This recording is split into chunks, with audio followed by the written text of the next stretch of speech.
I guessed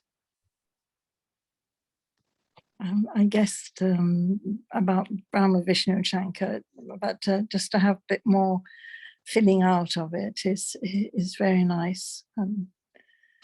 Yes, I think with the Morales, it is about repetition. It is about incremental understanding. So having heard these Morales, I don't know, I must have read or heard them well over 100 times each. It's become clearer. Yeah, it's become clearer. So I would say my first 10, 15 years of hearing these Morales, I didn't pick up on this. But I think, and you see, I attended a class back in the day, so I would have been just about 16, 17 years old and an impressionable young man at the time. And I'd heard one senior brother in Madhuban talk about how Baba used to say there were 3 souls in the subtle region. And the old picture of the 3 worlds, it has like a Brahma Puri, a Vishnu Puri, and a Shankar Puri. So really? it's like 3 segments or 3 realms within a realm. And up in the snow. Yeah, sort of. Well, up in the subtle region. So it's like that is a very Hindu way of depicting that. And so for many years, I just sort of held on to that must be right. If a senior brother has said it, that must be right. But then the last 10 years, I would say, in particular, 10, 12 years, I'm hearing these what is Baba actually saying? And then if we just listen with an open mind, what is Baba actually saying? He's explaining to us morally by morally that Brahma becomes Vishnu. Vishnu becomes Brahma. There's not 2 souls there for sure. And then he says that Shankar has no role down here. Yes. Yeah. And one of the things that many things in Baba's knowledge are mind-blowing. But for a soul to liberate themselves from rebirth is completely remarkable. Especially keeping in mind Mama, keeping in mind the daddies we met, like Daddy Janki and Daddy Gulzar and Daddy Prakashmani and Baba, saying all of them have gone into another body. None of them have been able to stay in the subtle region. And so then, as I was listening, I think the one about Shankar took me a bit longer to figure out. But the more I thought on it and you piece it together, as I mentioned, I don't remember the date. It was an Avyakt Morally where Baba says that because is that the most popular question among Brahmins, when is destruction going to happen? So people are asking Baba this, and Baba's answer is always the same thing. When you become karma, I mean, he actually just gives the same answer in different ways. When you children become karma, when you're ready, it's going to happen, because it's not actually a date. Time is about change. That's what time is. There's no such thing as time. It's all to do with change. So Baba always says, when self-transformation creates world transformation, when you change the world, I mean, how many times does he have to say the same thing? But he does have to keep saying the same thing. And he does it very patiently. But this one was very specific about the third eye depicted in Shankar's forehead. And it doesn't open until it's time for destruction. So there'll be these 3 allocated tasks: creation through Brahma, sustenance through Vishnu, and destruction through Shankar. So they sort of show Shankar in almost like a retired tapasvi form, waiting for his task to begin. And Baba was saying that this is the third eye of completion, of third eye of fullness of all of you children. So he's saying in that morally, you're all shown. You all have to become this. But at the moment, your third eye is not fully opened. We're all number-wise, of course, but for most of us Brahmins, it's about 50-50, isn't it? About half and half. But for Brahma, it's this fully opened eye. And then something I've shared with you all before, when Daddy had visited our home in London for the first time to give a class, and I was 17 at that time, and I'd asked her, how come Mama became Karmatit before Baba? And her answer was, I remember her body language as well. It was like, Karmatit, Avyakt, Sampuran, Farishta, Eke. There's only one who is Karmatit, Avyakt, complete, angel. So she was opening up my mind that there are 3 more phases beyond the Karmatit stage. Karmatit, Avyakt, complete, and the angel. And she was suggesting that Mama reached her Karmatit stage, but it's Brahma Baba who's reached completion. Then my thinking moves forward from there over time, thinking about the advanced party, thinking about this whole dynamic of having a soul who's freed themselves from rebirth, thinking about how the advanced party subconsciously seem to be connected with the subtle region, regardless of where they are physically. Did you say subconsciously? It seems to be. Baba says that he brings them on tours in the last 20 years, he's been saying that he brings them along at Amrit Vela to visit all the Brahmins and help them out. So I've heard him say that when the Bangalore group was meeting Bapdada, that Daddy Hirday Pushpa, who was Daddy Chandramani's older sister, and she was the daddy of South India back in the day, and I think she left in about 2007, something like that. And Baba says that every time the messengers come from Bangalore, Daddy Hirday Pushpa appears in the subtle region to listen to the news. And so I assume this is all their subconscious mind occurring.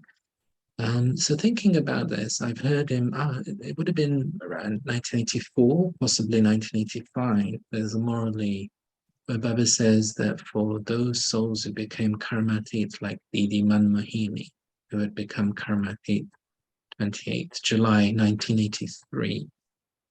And so that was all very fresh at that time. And people were thinking about Didi a lot. So Baba, on her anniversary days or some other days when the daddies had gathered in Madhaban, would talk about her if you read the Muralis of 84, 83, 84, 85. And he says in one of those Muralis that when you become Karmatit, your mind is able to be in more than one place. So there's something quite deep about all of this. And thinking about all of that, putting it all together, I began thinking about something that Baba spoke about, linked in with something that Baba took up with us this morning in the blessing, that for you children, these obstacles that come, they're a gift. And all of us, I know all of you are experienced Brahmins, you know that you're learning through everything that occurs. And then we think of Brahma, liberated from rebirth. So are we to reach the conclusion that since the 18th of January, 1969, the soul of Brahma has no longer needed to learn through the drama? Whereas, even with all of our advanced party souls, they're still in the drama. And if you're in the drama, you're learning through the drama. So, if you then connect it with what Baba was taking up today, this concept, and yesterday, that the adoption is different for Brahma. Today he used the word creation. It's a different type of creation of Brahma. And then you connect it with the concept of the experienced chariot. I take an experienced chariot. And yes, on one level, the experienced chariot does mean he was a father, he was a business person, he had gone into the depth of a lot of Hindu bhakti in particular. But then we think of the soul of Brahma. And does the experienced chariot actually mean that this is the soul who's pretty much learnt as much as he needs to through the drama? And so 50 years ago, nearly coming on 55 years ago, the soul no longer needed to learn through a body. For all of us, we learn from Shiv Baba, but we do also learn through drama. And maybe this is something to do with this, how we are created. We are created as the mouth-born progeny. So we are created through the expression of Shiva. As Shiva expresses knowledge through the mouth of Brahma, we are then created through that expression. But Baba was saying today, Brahma is not a mouth-born progeny. So somehow Brahma has caught Shiv Baba's message without Shiv Baba needing to verbalize. So is there something in the soul of Brahma, if we use the term Baba uses in the Murali, catching power, some catching power that he didn't need to hear the Murali to know what to do? Many years back, on Mama's Day, Sister Jayanti was taking the class in London, and she made, I thought, an interesting observation that Mama became karmatit before any avyakt Muralis were spoken. And in fact, the Muralis that we hear Monday to Saturday are mainly the Muralis spoken after Mama became karmatit. Because Yes. Baba had actually said specifically to revise those Muralis, because by then knowledge had become refined and clear. And also it was recorded. Prior to 63, we didn't have audio recordings, or maybe the odd one, not many. And so then you were reliant on interpretation of what Baba had said rather than direct transcription. So Mama managed to catch what needed to be done without hearing any avyakt Murali. Can we imagine that? I mean, our understanding has been enriched so much by the avyakt Murali. And yet Mama knew it. She knew what she's got to do without Baba needing to express in so much detail. Brahma, from what Shiv Baba was saying this morning, didn't even really need to be born through the Muralis. He got it. He got it from the beginning. He knew what he's got to do. And so I've shared this with you all before as well. This was 18th January when Lady Janki was in London. I don't remember the year, but I was quite young, maybe late 90s. And there was this one brother, I think he was visiting from Europe, maybe the Netherlands. And he asked, Sister Jayanti was translating for Daddy, and he asked that was Brahma, did Shiv Baba stabilize Brahma in his complete form at the beginning of the yajna? And I remember Sister Jayanti's expression on her face thinking that this doesn't sound like a very good question. But she conveyed it to Daddy. And Daddy went into a moment of silence and then said yes. And then I remember Sister Jayanti, after she translated the answer, saying, oh, that was a good question. And it had stayed with me that, what is Shiv Baba saying to us this morning? That he didn't create Brahma in the same way as he, for us, it's this incremental learning process through the Muralis, through the drama, And we saw even with the daddies, best part of 80 years, right? But for Brahma, they began having visions of Krishna from 1936. That's how most of them came. And so this complete form began to manifest. It wasn't that Brahma took time to click in to that completion. And then with Mama, similar, that Daddy Janki used to convey how she had seen Mama at 16 years old, 17 years old. I mean, she was a girl. And then she met Mama when she came to the Yagya in, I think it was late 37, early 38, somewhere around that time. And Mama, she felt completely different. And within 2 years, people had begun to call her Mama. And there was something that had emerged. They really felt this was a goddess amongst them. They didn't feel she was anything like the other Devi. There was something there. So with Mama and Baba, it seems to have been that they click in to this perfection and then live it for the best part of 30 years. And then they just become karma. They reach that stage. And Brahma pushes on from the karmatit stage. So I suspect Brahma might have been in that karmatit stage really early, very, very early, maybe from the beginning. And then he's pushed on from that karmatit stage to become this complete angel. The Quran talks a lot. Baba mentioned Adam today, so he was using the English word Adam, and then also the Quran word Adam. So Adam and Eve is Adam and Bibi in the Quran.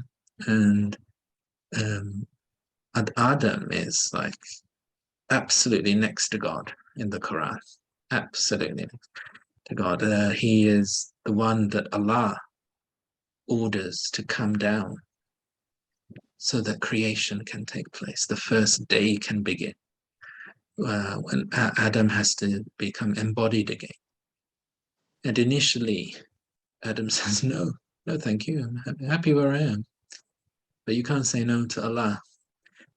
And it's actually the other angels, the fairies, they begin singing the Song of David. This is how the Quran depicts it. They sing the melody of David to Adam. And it's actually that melody that begins to attract Adam to come down back into the physical world. And so Baba says, it's you children, you have to reach your karmatic stage for then Sri Krishna to be born again. So for this soul to become embodied again, you have to sing this melody, the melody of your perfection. And so it's been a process for me, as you can see, piecing things together over time, but I think now it does make sense to me. But I'm also open to other interpretations if other people have thoughts.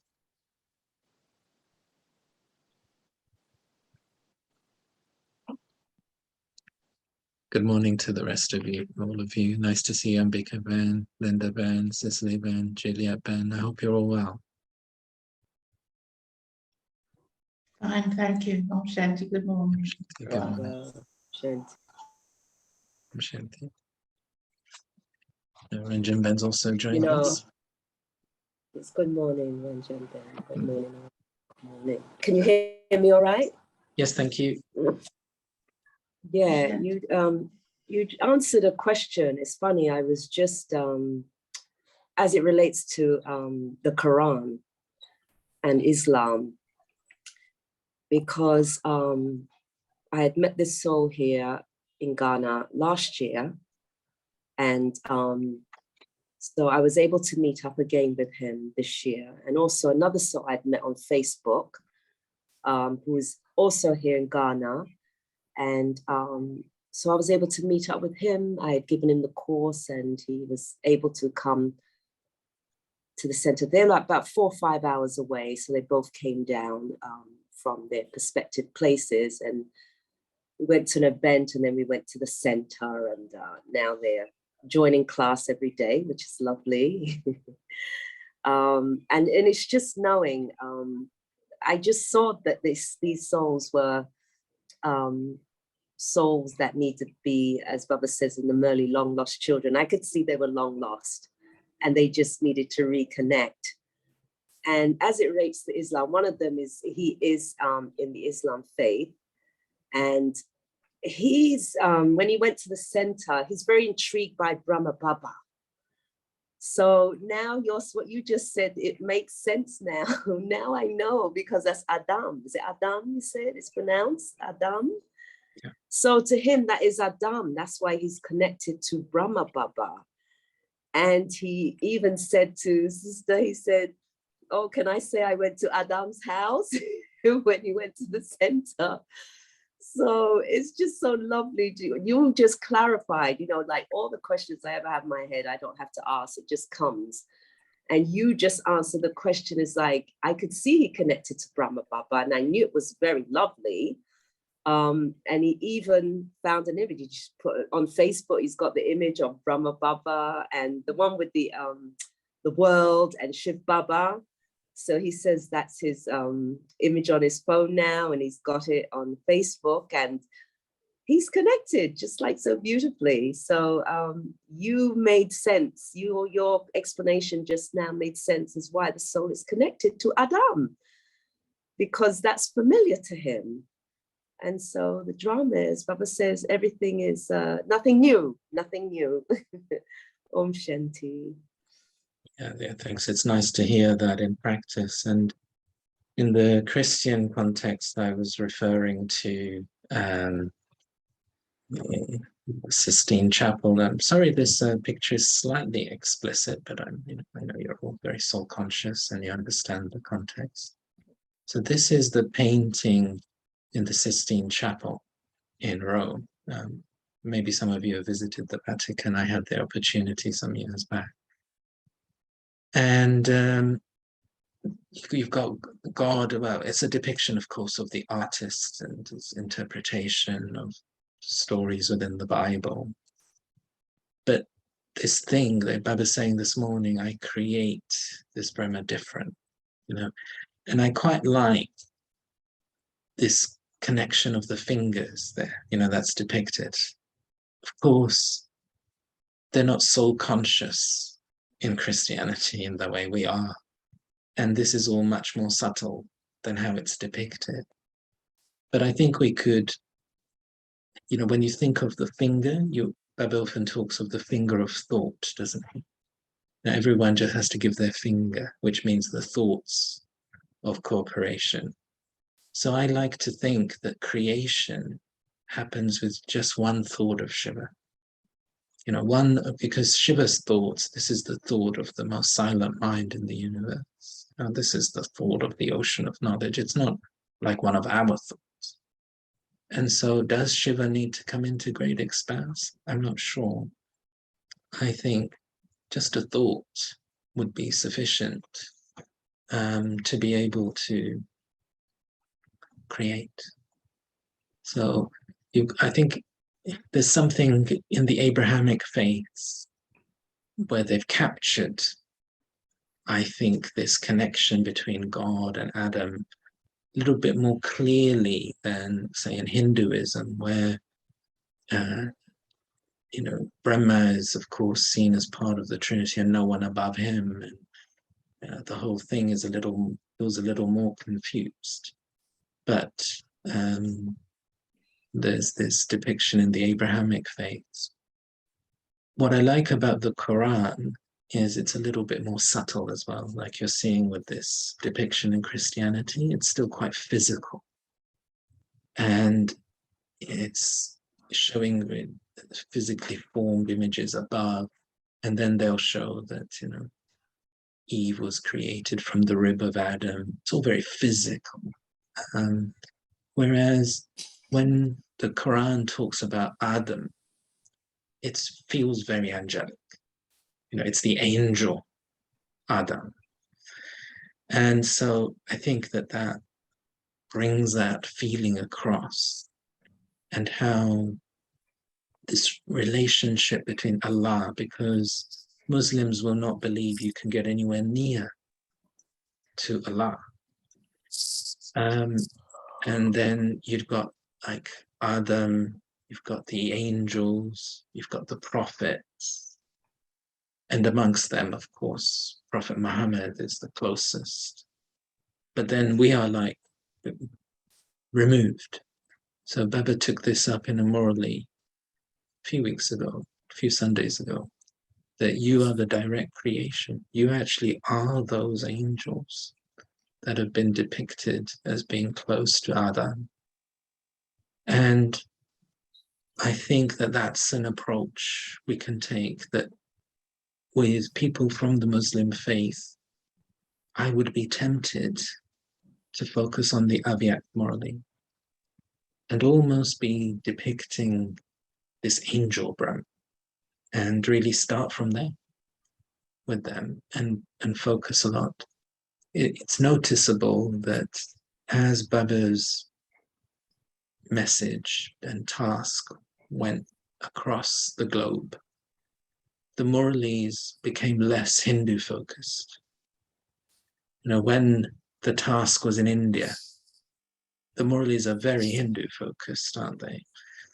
And then when you read the Avyakt Muralis, they're less so, because Baba's aware that he's got children coming from many different backgrounds. And I think that that could be a good way forward, where we use the Avyakt Muralis much more. And then bit by bit, they can get used to the other Muralis.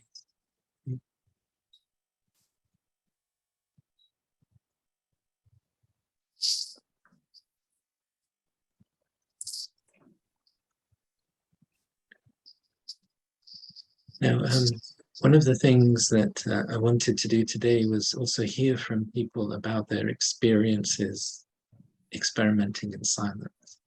So whether you're thinking about the Trinity, the cycle, or whether you're thinking about your silences. When I mentioned about the YouTube video of the 4 pilgrimage places of Malaban, I then went on YouTube and I found they weren't there. And then I put up a couple of links, and then they stopped working after a few days. So I'm assuming they've got some sort of technical problem, but hopefully those videos will come back online again, because they really do help us to connect. And there's a nice feeling about something being live, isn't there? That you're really connecting in with Malaban. But of course, we can all practice through the third eye anyway. So would anyone like to share any of their practices and experiment?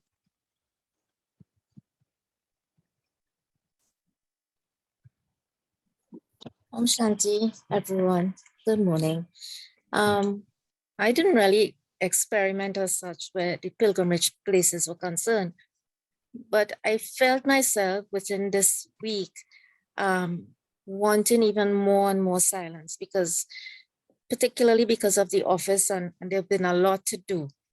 And there have been instances where there are last minute changes and stuff that we were doing for a training. And I think the only reason that it was able to smooth out is because, I tell myself full stop. And this week in particular, I felt more and more connected with Brahma Baba. Early in my Brahmin life, I wasn't connected to Brahma Baba. I felt I didn't want to go through. I saw it something like having to go through. We have Jesus Christ and there's God. I always believed there was God, one God. Even I'm a Hindu background, I never really concentrated on the deities. We would have the puja and the prayers, and I will always say God. I wouldn't, in my mind, think about a deity.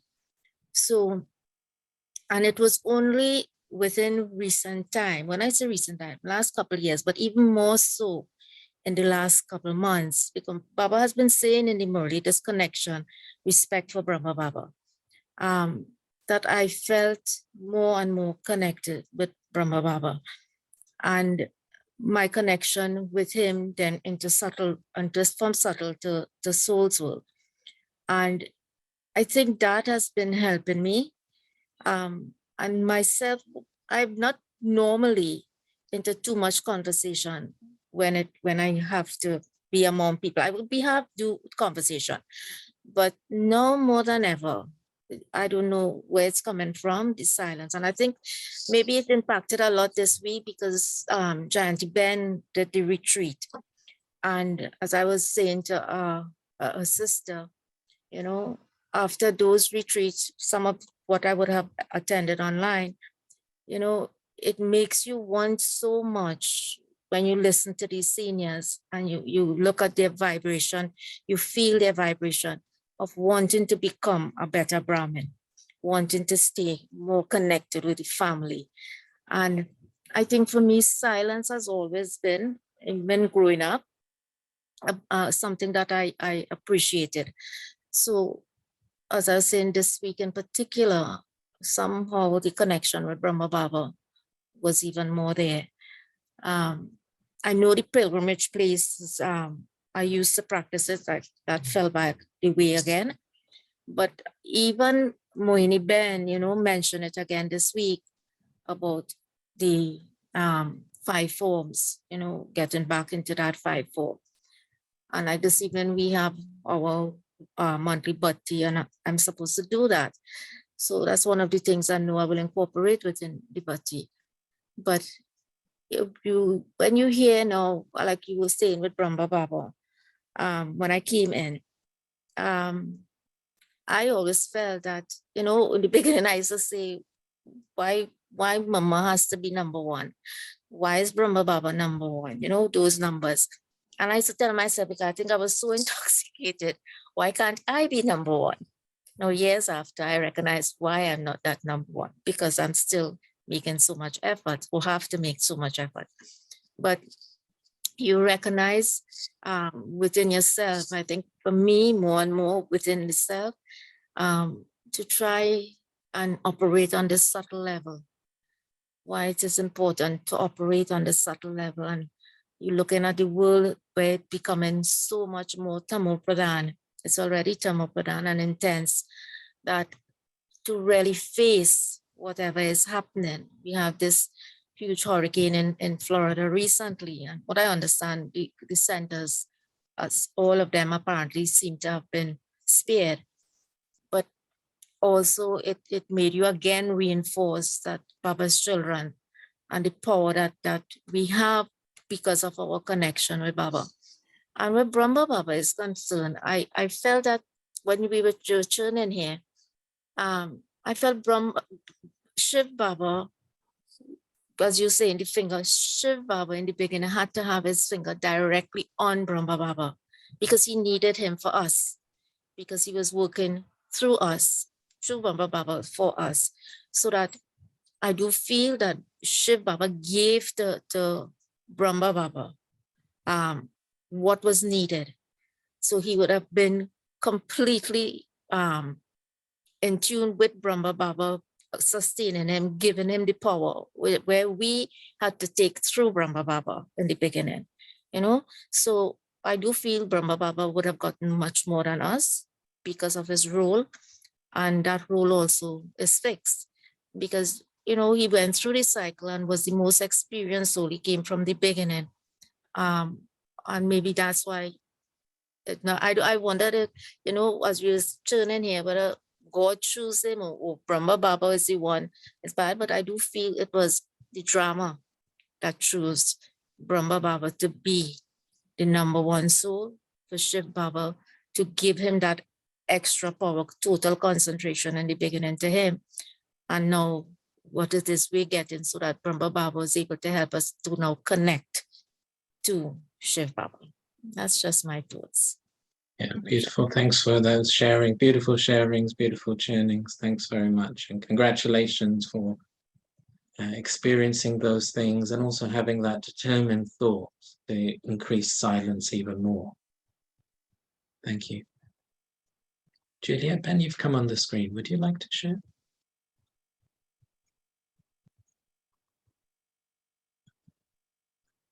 Oh, you have to unmute yourselves. Yeah. I was saying I'm not even sure what I want to say. I've been thinking about silence, and I've always loved silence, always. And I find it so empowering.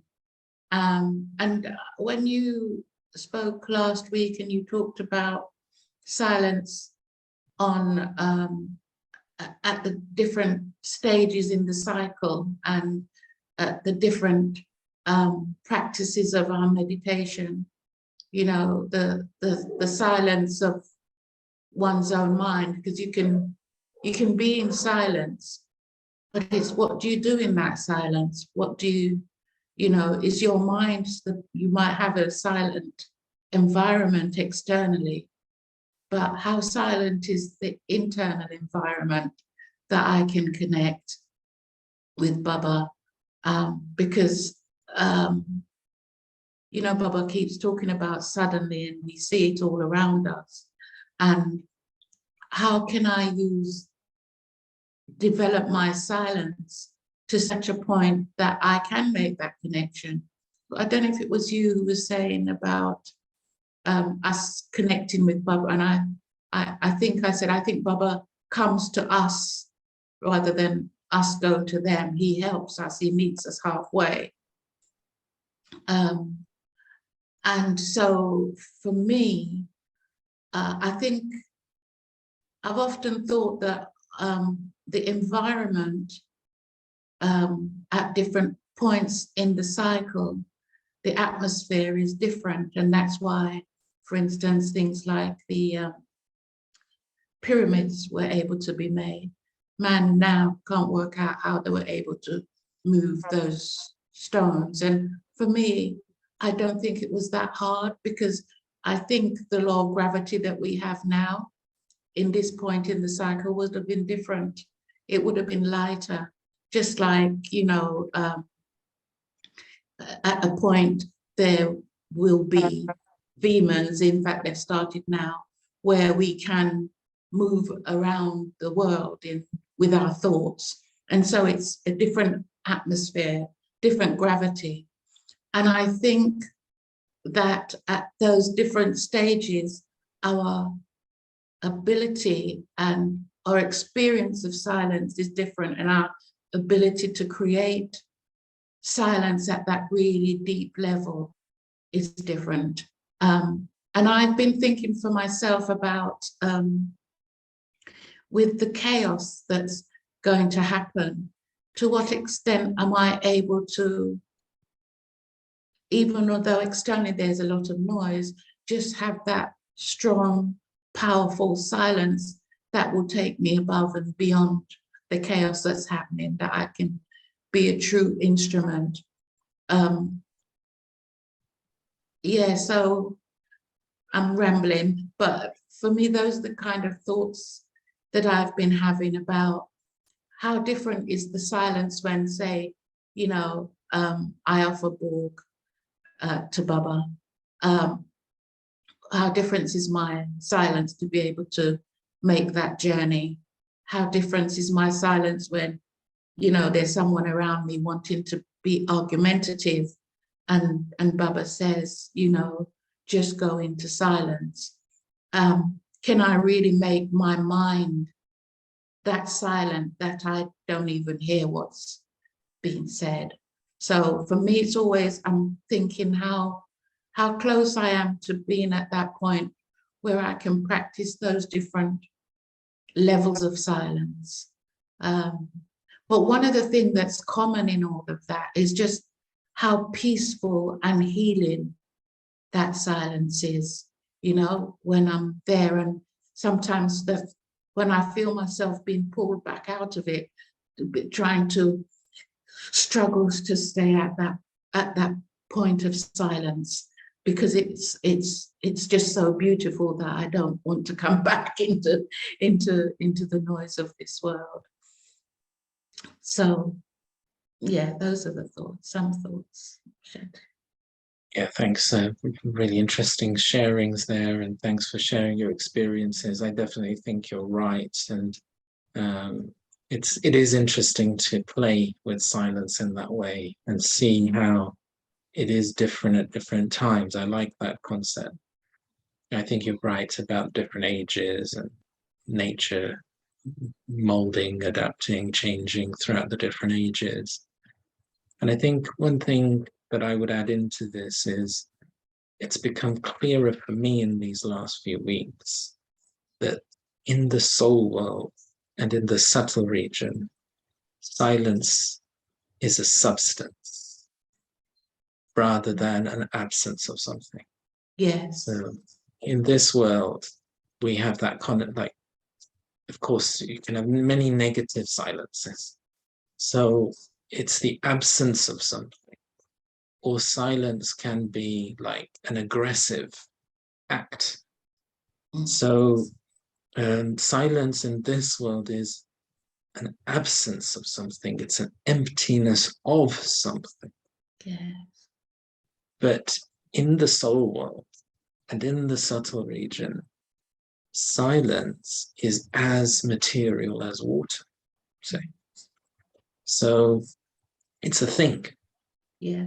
And that silence, just like the elements down here have properties within them, that silence of the soul world and of the subtle region contains power, and it contains love, and it contains different qualities, purity.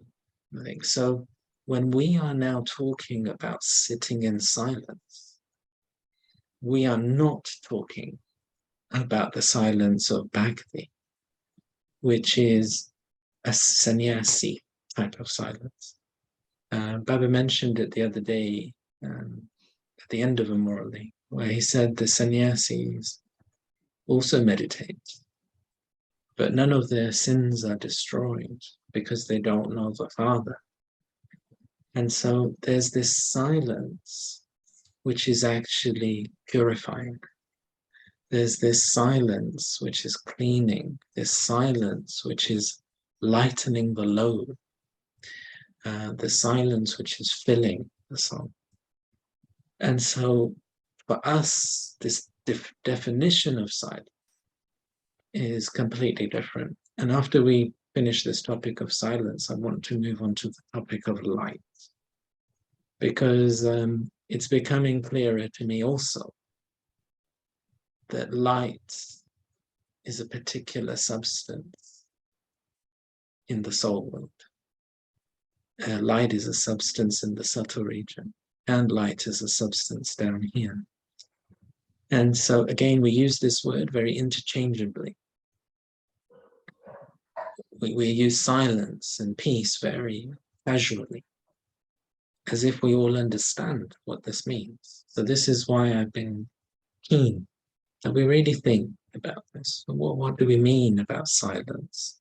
Silences, and even different forms of peace as well. The silence within the soul, I think, is an interesting one. Baba talks about how the soul is naturally silent. It's like the original religion of the soul is silence. And that's an interesting thing, to think about, that your natural state is just to be silence. And it's become so normal to think and speak, do, and that it can be very, very alien for us to feel that we are silent. And then the point that I'm working on most at the moment, and not sure we'll have time to reread this Murali today, but we'll definitely revisit it. The Murali that we read 2 weeks ago, 18th of November, 1987, on silence. I found that Murali brilliant. So fascinating. So much detail on silence. And do you all recall Baba's verdict on all of us? That you've all just experienced a drop of the ocean of silence. And you've become happy with your drop, not realizing that you could be achieving a lot more. And this, I'm trying to make a switch inside of myself right away. How much do I believe that silence can achieve things? We are convinced that words can achieve things, and we speak them even if the evidence tells us no one's listening. Our words might not actually be achieving that much, but we still carry on speaking because we believe that words can achieve things. And then actions, of course, can achieve things. And application of different resources can achieve things. Do I really believe that remembering Shiv Baba can achieve things in the drama? What can be achieved? And the message that Sister Mohini brought back on Thursday reminded me of the two key siddhis that get reactivated as we develop silence. The ability to remove obstacles. Baba is not saying go and sort everything out, go run around, sort everyone out. He's not saying that at all. In fact, he doesn't do that either. But he's saying you've got this as a spiritual capability that just by being still and being connected with Baba, do you remember we read that morally on being merged in love? Shiva's love is the magic mantra. And Baba was saying, just merge in love. Watch what happens. Watch the magic happen. So to remove obstacles without doing anything, but just through silence. And secondly, the ability to give blessings. Now, we've lost that ability. We give good wishes all the time to each other, and I'm sure we're sincere in much of that. And human beings' good wishes have their own importance. It's not that they're nothing, they're something, but they're not a blessing. It's not the same as a real blessing that can actually achieve something. They're more like good feelings. But Baba's saying, you as the Brahmin soul are an ancestor, you're a deity. You really have this innate ability to bless.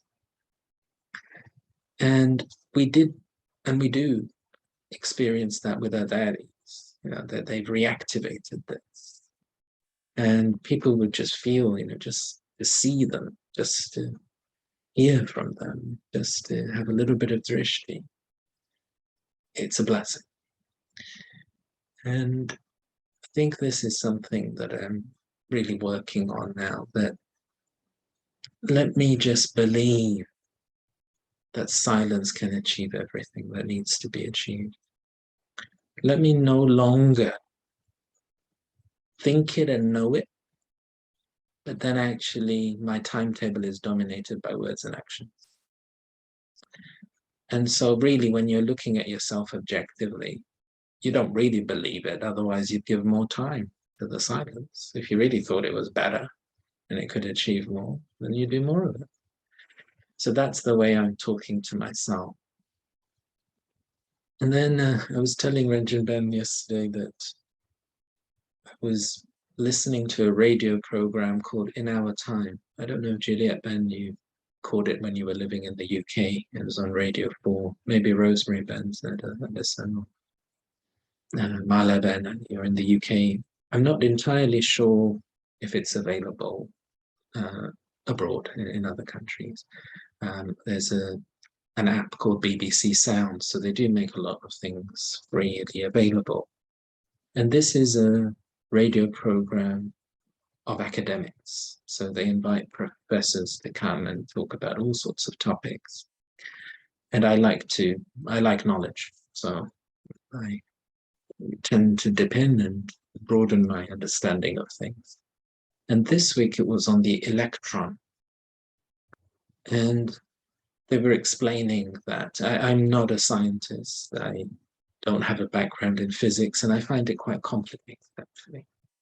And they were explaining in simple terms what is an electron, because initially in the Victorian era, everyone thought atoms were the smallest thing. And then they found atoms are also made of particles. And the smallest thing you can get is an electron. And basically, our whole world is made of these little pieces of electricity that sort of buzz around. And the interviewer, the host, he's like a non-academic. He's an interesting person. He's interested in lots of things, but I think he's actually an artist. So he asked the question, because they were saying that you go smaller, how small? What's the size of an electron? And the professors were explaining the thing is, we don't have a microscope powerful enough to be able to see an electron.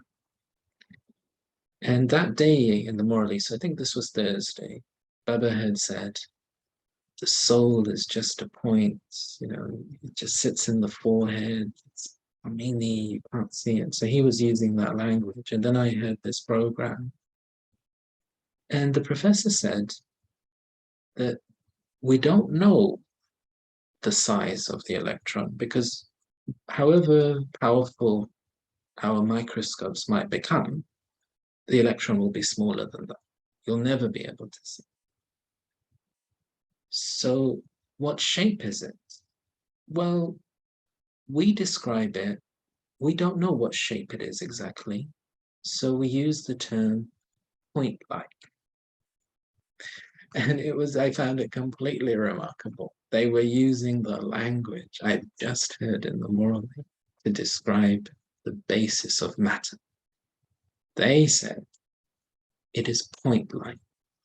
It is a point of energy. But we can't see it, it's too small. But this is how everything in our world works, on the basis of these point-like energies buzzing around, creating action, creating movement, creating energy in everything else. And I thought, yeah, this is what Baba's telling me. Everything is a point. Shiva is a point. The soul is a point. Everything is a point.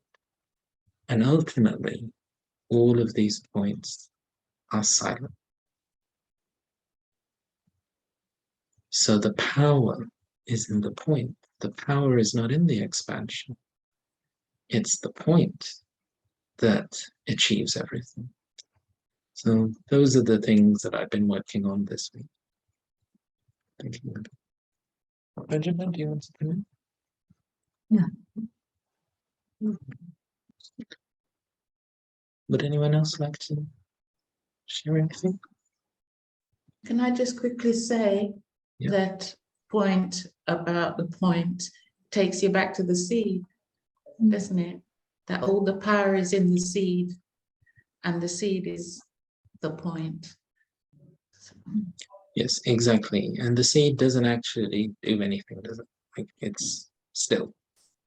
So the silence, and it connects in also with what we were speaking earlier about how Shiva creates, that we should see the body of Brahma, the soul of Brahma, as like the soil, like the seed incarnates.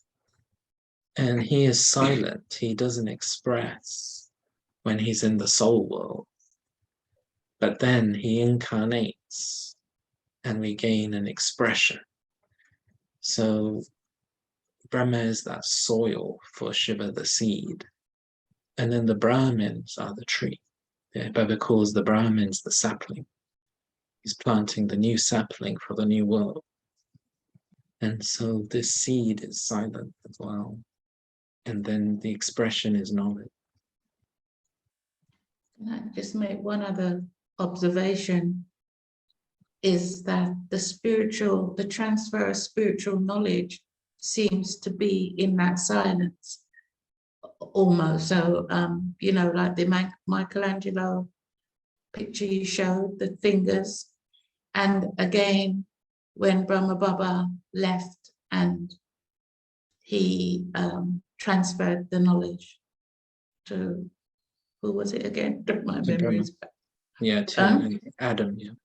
To Yeah, Brahma, yeah. to Brahma, and when Brahma Baba left the physical here, to Daddy Prakashvini, yes. to Daddy Prakash, yes. Yes, yes, thanks for reminding me. All that, it's like the transfer of knowledge and qualities, spiritual qualities, wasn't just done through Murlis, but it was actually through that silent connection. Yes, and also thinking about the purpose of knowledge. I've heard Baba say many times in the Morali that Baba comes into sound to take you children into silence. Mhm. You know, that this is the purpose of the knowledge. Until we know all the knowledge, we can't be peaceful. Mm. Like, it's only because we know about the drama and about karma and all these things that we have any peace at all. We were totally peaceless before. Mm. So then Baba says, you got to go beyond. And look, he's said what he wants to say now. We've got a whole body of knowledge. And he's saying to us now, practice the Avyak meeting. Practice your yoga. Focus on this. Baba is with you. But he doesn't want you to just stay in this physical realm. He wants you to come. The purpose of the expansion was to take you back into the essence. Mm. Yeah, thank you. Okay, Om let's hear. Shanti. Oh, yeah, Uh, come on. Yes, sorry. I really liked when you shared about the soul and the silence and being a substance. I think for me, automatically, I was able to feel how it would become for me easier to even absorb with that consciousness that you're there. Because really in Soul's world, for me, it has always been, yes, you're there and you're in silence. But in the consciousness of visualization, that it is a substance, you know, just being there is like, I feel like automatically will be absorbing because it is all around and permeating the soul. So I really, really like that. And I think that's one of the things I would really want to practice, going into silence in Soul's world and feeling this silence, which is substance all around me. You know, for me, I think it really would make a difference for me. Yeah. Yes, it came into my intellect about 3 or 4 weeks ago when we were hearing one of Baba's morals in one of these sessions. And it has helped me, as you described. It is continuing to, and I keep reminding myself because I don't know what it is, but it might be like a subconscious old sanskar where our perception of silence is of a nothingness. And then as I was hearing the morally, it's a something because I am projecting my understanding of elements of this world, materials of this world, and sort of assuming that the same would, like silence here would be the silence of the subtle region and the silence of the soul world. But that's why would that be the case? And so surely each of these realms has their own material, because we know we can't, the only thing that can travel between the three is the soul, right? Even the subtle body doesn't go to the soul world. So there's a different material, isn't there? Even between those two realms. So these are things, and as I was saying this morning about eternity, like it's not really a thing, is it, for us? You know, but actually, if you're Shib Baba, sort of like there's never been any change, has there? Like in a sense, because if you're just looking at everyone in their eternal form and everyone's just going through their eternal journey, nothing's a problem, is it? Nothing's really. Everything's always going to end up back to where it was anyway. So, yeah, I think it's a different way. And I do feel that it is only that type of silence is what will be transformative. We may have all the other silence in subtle region, but it is that power of that silence. We gain the power, you know, and I see it as really what will help with my being able to become transformed. I think they're all different silences. So I would suggest that the silence of the subtle region is another substance. And Baba does speak morally is about practicing your angelic form and doing these sorts of things. And then again, he spoke today about heaven. He always, well, not always, mainly gives this example of death. And he says, look, you're actually going in such peace, you know, so there's nothing that can disturb your peace there, not even death. So there's a silence of eternity linked with happiness as well there in the golden age. Whereas in the soul world, he says there isn't that happiness. So it's a different type of silence. It's a silence which maybe is blissful, but it's not joyful or happy in the same way as the peace of the golden age would be. Thank you. Linda Ben, were you going to come in just then? I think Om Shanti, special blessings to everyone. Om Shanti to Rajan you. Ben. Yes. So, brother, I can chart my progress when I came to Baba, which is just 10 years ago. And silence for me at the start was like if I was in punishment when, Right. you know, I was taught the Raj Yoga Right. course, and you go into silence. And I think of all the scenes in my past when, you know, in relationships, you go into silence, but it's not, it meant to me isolation. Mm. So then is different from really what it is right now. How the silence is so deep, and all powers need silence. The 8 powers that we have taught of, they need that silence. The other point that I wanted to make is that silence right now, you know, the pandemic 3 years ago, I was in heaven because physically there was quiet. There was just a calm, there was a peace in the environment, in and out. And now that everything is returning back into sound, I'm finding myself always pulling up on being tolerant to you know, like I'm around children, and as the day progresses, the sound becomes, the levels become, you know, like if I just want to run away. So I'm able now to stay in an awareness. Wait a minute, this is beyond sound. The silence is beyond, you know, sound, isn't it?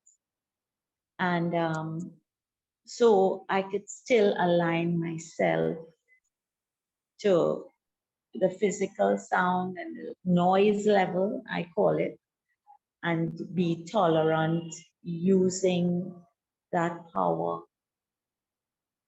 of silence. Om Shanti.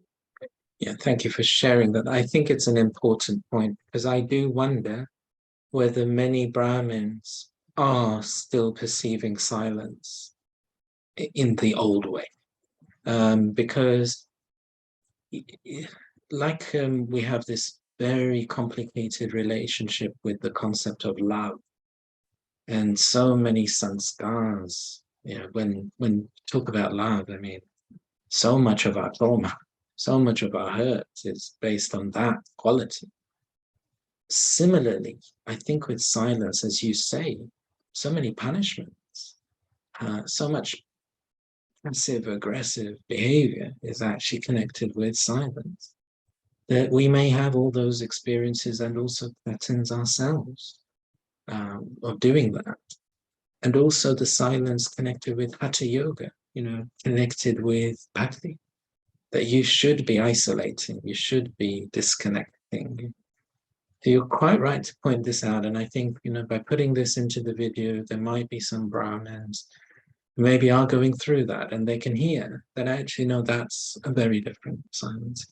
And what we are talking about here is a very loving silence, like I say. You're also quite right to connect it with the 8 powers. That ultimately, the uniqueness of Shug Baba's love is that it's filled with the 8 powers. There's no other soul's love that is filled with the 8 powers. Us Brahmins can share Baba's vibration. So we draw the 8 powers into ourselves. And then, yes, maybe our love has that quality within it. But that's because we're getting it from Baba. So you're quite right to draw that attention. And then, as you say, beyond sound is a type of silence. So I think that's one of the silences. And I think you're describing, Sister Juliet was also describing, there's a silence that we have to develop at the time there is sound, at the time there is disturbance. That's like another skill on its own. And that, Ambika Ben was talking about the 5 forms and the drills, probably what we got to do. I'm a big believer in accumulation. So I feel that ultimately it's all about Amrit Veda. And having those Amrit Velas, maybe lengthening those Amrit Velas, deepening those Amrit Velas, even if we can't do it every day, but maybe once in a week, having a 3 to 5 Amrit Vela, 3:30 to 5 Amrit Vela, something like that, making the 4 till 5 or 4:30 till 5 very regular, and then maybe having a longer one. What that does is that there's a silence of Amrit Vela, which is different to the silence of any other time. And I think every day, really, I note the vibration in our Baba's room when Amrit Vela finishes. Like, Amrit Vela finishes and I just sort of stand up. And because when you're absorbed in the remembrance, you're sort of losing awareness of your environment. And then I often feel there's like this wave of silence. There's like almost like these imperceptible sort of sounds that dogs can hear. They can hear this sort of frequency. I can almost feel that's like a frequency that's been left at the end of Amrit Vela that I don't feel when I sit at other times in the day in the same way. Juliet Ben, did you want to come in? Yes, brother. I was remembering when you sent the links to the pilgrimage places, the 2, the Baba's room and the Tower of Peace. And I was looking at the one of Baba's room particularly. And I was thinking how wonderful that those vibrations of silence can come through the computer screen. It's like when the daddies give and the didis give drishti. You would think, how can that be? But the power of the silence that comes through the drishti, that comes through looking at Baba's room in Madhaban, it's impossible to understand if you just look at the science of this world. I don't know how it explains it. It's not just the physically seeing, it's actually being able to experience those vibrations of peace and silence. So yeah, that came back to me. It is I wonder. remarkable. And I think that's my point, that silence is a substance, you know, that we are actually feeling something. It's not some sort of abstract thing. It really is something that's becoming more material for us as Brahmins. And Baba is saying, make it more real for others. Linda, did you want to come back in? You brought up the point, brother, about the about Amrit Vela, and more I realize, you know, it's so essential to arm myself to get the sustenance at Amrit Vela. I don't know how, you know, I can't begin to put into words how vital it is to me. You know, it's like oxygen at Amrit Vela, because more and more, you know, I see that it just gives me that like a shield to face the sound, coming into sound during the day. Shanti. Yes, I think it's interesting how Baba's created these methods to fill us at different points of the day and how he does it. It's very interesting. He talks about the blessings being different. Ranjaban was reminding me the other day of how Baba was saying, you know, you're not missing the love and remembrance at Amrit Vela. You're not missing the love and remembrance through the Murali, are you? You're not missing the love and remembrance before you go to sleep, are you? And Baba is suggesting that he's giving different types of blessings at different points of the day also. But for me, it's all about Amrit Vela. That is the key. That's what's healed me and continues to heal me.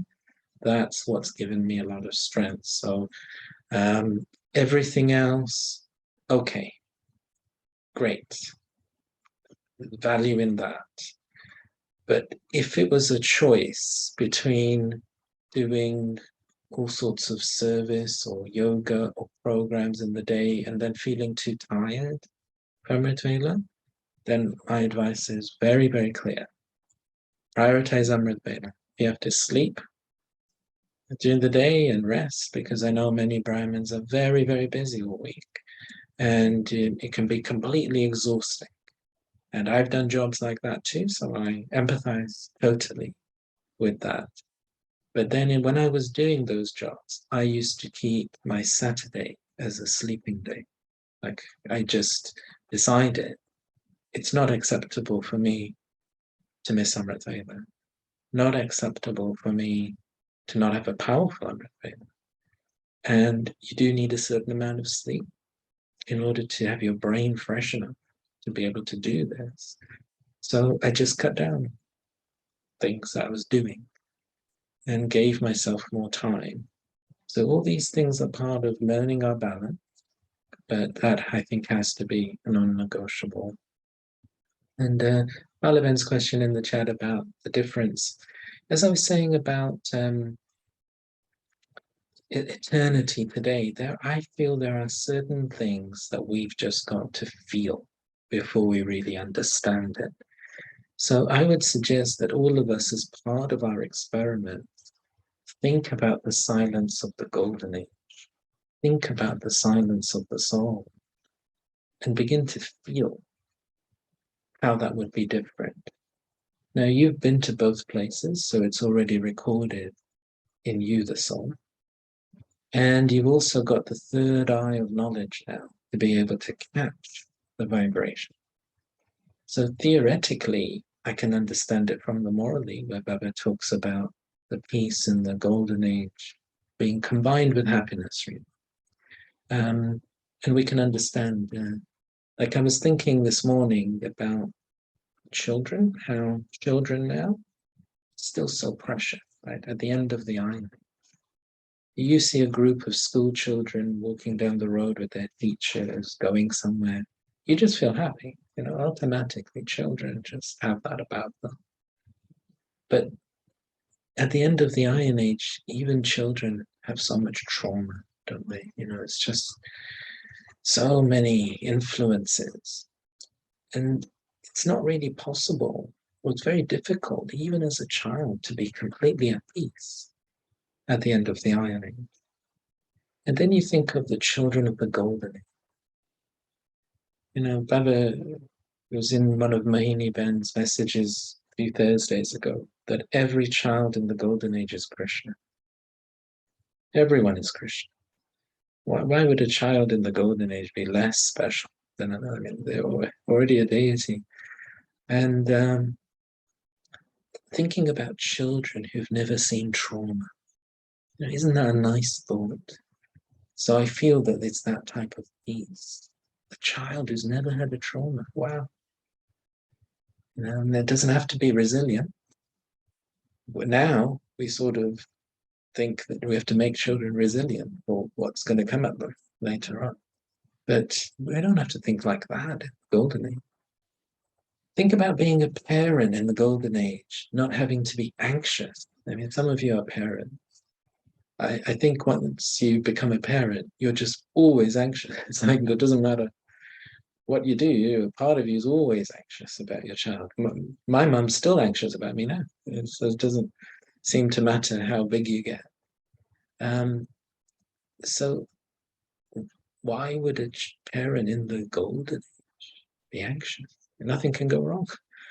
There's no such thing as untimely death, no such thing as accidents. So I think it's that type of peace. I think we can think about the peace in the Golden Age, contrasting it with the Iron Age. But the peace in the soul world, for me, is a substance. It's a thing. So that's, for me, the difference. But I think we've got to feel them both to fully understand. Okay, to finish with, let's hear a bit of one of Baba's Murlis. So I'd like to encourage everyone to carry on practicing on the pilgrimage places. And so let's hear a section of a Murli, I think it's 30th November 2006, wasn't it? Yeah, 30th November 2006. We're not going to hear the whole Murli, just a small section. Om Shanti, good morning to all. Yes, this is the Murli of 30th November 2006. And I think it's the Murli about accumulation. So Baba is saying, with the plane of the mind, come to all four pilgrimage places. So this golden experience that you have had here, continue to make the experience emerge and increase it there, wherever you are.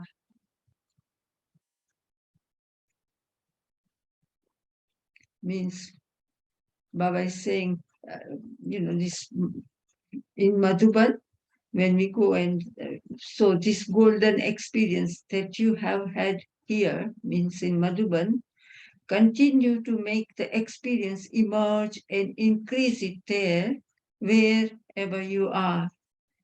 Whenever any thoughts of Maya come, that come to Shantivan in the plane of your mind, you have the plane of your mind, don't you? All of you have the plane of your mind. Bap Dada has given every Brahmin the birthday gift of the plane of the mind, of the elevated mind. Means aeroplane. Mind is an aeroplane, just fly with that. In this plane, you won't have to make a lot of effort to start takeoff. It means ignition, to start takeoff. Simply say, my Baba. That is all. You know how to fly the plane, don't you? So whenever anything happens, just come to Madhuban. On the path of devotion, those who go on the pilgrimage of the four places consider themselves to be very fortunate. whereas you have the 4 pilgrimage places in Madhuban.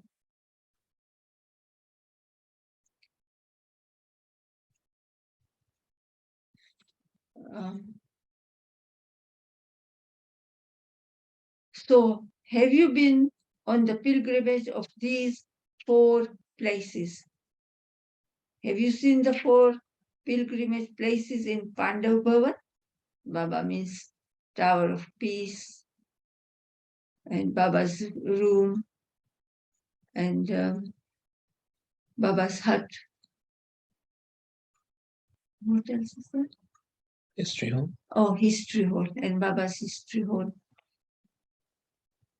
So have you been on the pilgrimage of these 4 places? Have you seen the 4 pilgrimage places in Pandav Bhavan? Whoever comes here goes to Pandav Bhavan. The greatest pilgrimage is the Tower of Peace. Bap Dada's room. This is the pilgrimage of love. And also to become like the father, Baba says, go to Baba's room. The hut, the pilgrimage of a Sneh Milan, a small gathering of love. And then history hall. So have you all been on the pilgrimage of the 4 places? And Baba once said in history hall, if you have any lot of waste thoughts or if you're worried, just give it to Baba, talk to Baba. And Baba says there are the pictures, in one Murli recently Baba said, go and sit there and look at the pictures, and so that will take your mind off other things and you just churn, and that will wash away all the negativity. So have you all been on the pilgrimage of the 4 places? So you have already become those who are greatly fortunate. You can now remember any pilgrimage place. If you sometimes become a little sad, then come to the hut to have heart-to-heart conversation. And like I said, Baba said once that make Baba your best friend and share everything. Baba is not going to go and tell. In fact, Baba will help you as a friend, best friend. So go to hut to have a heart-to-heart conversation. If you need to become powerful, then come to the Tower of Peace. And if you have waste thoughts at a fast speed, then come to the history hall. If the determined thought to become equal arises, then come to Bap Dada's room. It is good. So heart-to-heart conversation is Baba's hut. You want to become powerful, go to the Tower of Peace. If you're having lots of waste thoughts, some sort of reaction inside of yourself, go to the history hall. And if you've got that, you're feeling good about yourself and you're having that determined thought to become like Baba, go and sit in Baba's room. So Baba said, if the determined thought to become equal arises, then come to Bap Dada's room. It is good. Everyone has taken the golden chance. But even while living there, always continue to take the golden chance. Acha, you are very courageous. Is that? That's it. So Ranjanben remembers this morally a lot, and I know she's been practicing. Do you want to share anything about your experiences? Well, like Baba says, I do this and it just helps me and makes me feel, forward. Like you feel good. You feel very secure. Baba is there. And because, past things, and we've gone through so many births, so many things, we've done good and bad. So it's going to keep coming. But, illnesses and everything. So I find that this helps. And also it's good to have yoga and like, so you go to different Baba's places and you have different relationships and different yoga with Baba, and makes it nice. And you can learn to give courses, everything, if you sit in Baba's history hall and join and just, or commentary, and give commentary to yourself, teach yourself with Baba as your friend, Baba as your teacher who's giving you extra lessons. And all that helps you so that all the waste thoughts, all the worries can wash away. I find that. Thank you. So I suggest we carry on practicing these pilgrimage places this week, and then we'll reconvene next week and share some more. And now I'd like to, we'll think about what we want to do. Malaben, if you remind me again, there was a Morley you wanted us to cover, so could you just remind me of that on WhatsApp, please? And we'll take a look at that. And then I'd like to move on to this topic of light as well, and for us to explore a bit more about that. Okay, so we'll say Om Shanti to everyone. Thanks, Malaben. Great to hear from you all. See you all. Om Shanti. Om Shanti. Om Shanti. Have a great week.